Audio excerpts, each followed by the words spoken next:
ಎಲ್ಲರಿಗೂ ನಮಸ್ಕಾರ ರೀ. ಇವತ್ತು ಚಾಟ್ ಜಿ ಪಿ ಟಿಯನ್ನು ಹೆಂಗೆ ಉಪಯೋಗ ಮಾಡೋದು ಅಂತ ತಿಳಿಸ್ಕೊಡ್ತೇನೆ ರೀ. ಆಮೇಲೆ chat G P T open ಮಾಡ್ಬೇಕು ರೀ. ಇದು ನೋಡಿರಿ, ನೀವು ಯಾವ ಭಾಷೆ ಬೇಕಾದರೂ ಸೆಲೆಕ್ಟ್ ಮಾಡ್ಕೊಬೋದು ರೀ. ನಾನು ಕನ್ನಡನ ಸೆಲೆಕ್ಟ್ ಮಾಡ್ಕೊಂಡೇನೆ ರೀ. ಇದು ನೋಡಿರಿ, ಈಗ ಒಂದು ಕ್ವಶನ್ ಕೇಳ್ತೇನೆ ರೀ. ಹೂ ಈಸ್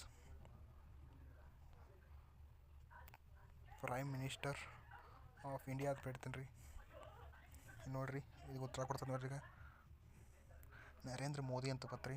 ನರೇಂದ್ರ ಮೋದಿ ಅವರು ಯಾವಾಗ ಫಸ್ಟ್ ಅಟೆಂಪ್ಟ್ ಮಾಡಿದ್ರಿ, ಸೆಕೆಂಡ್ ಅಟೆಂಪ್ಟ್, ಥರ್ಡ್ ಅಟೆಂಪ್ಟ್ ಯಾವ ರೀತಿ ಗೆದ್ರು ಅಂತ ತಿಳಿಸ್ಕೊಟ್ಟೈತೆ ನೋಡ್ರಿ. ನೋಡಿರಿ, ಮೇ 26ನೇ ತಾರೀಕು 2014ರಾಗ ಇವರು ಪ್ರೈಮ್ ಮಿನಿಸ್ಟರ್ ಆಗ್ಯಾರ ರೀ, ಪ್ರಥಮ ಬಾರಿಗೆ ರೀ. ಆಮೇಲೆ 2019ರಾಗ ಒಮ್ಮೆ ಆಗ್ಯಾರ ರೀ. ಆಮ್ಯಾಗ ಜೂನ್ 9, 2024 3ನೇ ಬಾರಿ ಪ್ರಧಾನಮಂತ್ರಿ ಆಗ್ಯಾರ ರೀ. ಮತ್ತು ಇದೇ ರೀತಿ ನೀವು ಬೇರೆ ಬೇರೆ ಕ್ವಶನನ್ನು ಕೇಳ್ಬೋದು ರೀ. ಆಗ ಇಲ್ಲಿ ನೋಡಿರಿ, ನೀವು ಬ್ಯಾಕ್ ಬರ್ತೇನೆ ರೀ. ಬ್ಯಾಕ್ ಬಂದ್ಮೇಲೆ ಮತ್ತೆ ನಮ್ಮ ಲಾಗಿನ್ ಹಾಕೊಂಡು ನೋಡ್ರಿ. ಈಗ ನೀವು ಯಾವುದೋ ಒಂದು ಚಿತ್ರವನ್ನು ಸಹ ರಚನೆ ಮಾಡ್ಬೋದು ಈಗ. ಇಲ್ಲಿ ನೋಡಿರಿ, ಈಗ ಚಿತ್ರವನ್ನು ರಚಿಸಿ ಅಂತೈತ್ರಿ. ಚಿತ್ರವನ್ನು ರಚಿಸಿ ಅಂತನಾಗ ಸಾಕು ಪ್ರಾಣಿಯ ಚಿತ್ರವನ್ನು ರಚಿಸಿ ಅಂತ ನಾವು ಒತ್ತೇನೆ ರೀ, ಟೈಪ್ ಮಾಡ್ತೇನೆ ರೀ. ಈಗ ನೋಡಿರಿ,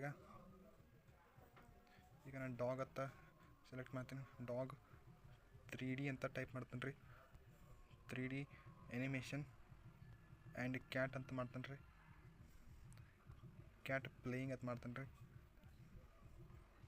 ಈಗ ಅವತ್ತು ನೋಡ್ರಿ, ಈಗ ಏನೇನು ಬರ್ತದೆ ನೋಡ್ರಿ. ಈಗ ಇಮೇಜನ್ನು ಪ್ರಕ್ರಿಯೆಗೊಳಿಸಲಾಗುತ್ತಿದೆ ಅಂತ ಬರತ್ತೈತೆ ರೀ. ಈಗ ನೆಕ್ಸ್ಟ್ ಏನು ಮಾಡ್ಬೇಕ್ರಿ ಅಂದ್ರೆ ಸ್ವಲ್ಪ ಟೈಮ್ ತೊಗೊತೈತೆ ರೀ. ಅದಕ್ಕೆ ಸ್ವಲ್ಪ ಟೈಮ್ ತೊಗೊತೈತೆ ನೋಡ್ರಿ. ಈಗ ಒಂದು ಇಮೇಜ್ ಬರ್ತದೆ ನೋಡ್ರಿ. ಈಗ ಒಂದು 10 ಸೆಕೆಂಡ್ನಾಗ ಒಂದು ಇಮೇಜ್ ರೆಡಿ ಆಗೇ ಬರ್ತದೆ ರೀ. ನೀವು ಯಾವುದು ಬೇಕಾದರೂ ಇಮೇಜನ್ನು ರೆಡಿ ಮಾಡ್ಕೋಬೋದು ರೀ ಚಾಟ್ ಜಿ ಪಿ ಟಿ ಮೂಲಕ. ಸ್ವಲ್ಪ ಕಾಯಿ ನೋಡ್ರಿ. ಈಗ ನೋಡಿರಿ, ನಮ್ಮ ಕೊನೆಯದಾಗಿ ನಮ್ಮ ಚಿತ್ರ ದೊರಕೈತೆ ರೀ. ಈಗ ನೋಡಿರಿ, ಬೆಕ್ಕ ಮತ್ತು ನಾಯಿ ಆಟ ಆಡ್ತಾವೆ ರೀ. ಇದೇ ರೀತಿ ಯಾವುದು ಬೇಕಾದ ಕ್ವಶನ್ನ ಕೇಳ್ಬೋದಾಗೈತೆ ರೀ ಅದ್ರಾಗ. ಇದೇ ರೀತಿ ಹೆಚ್ಚಿನ ವಿಡಿಯೋಗಳಿಗಾಗಿ ನಮ್ಮ ಚಾನಲ್ ಸಬ್ಸ್ಕ್ರೈಬ್ ಮಾಡಿರಿ. Thank you for watching.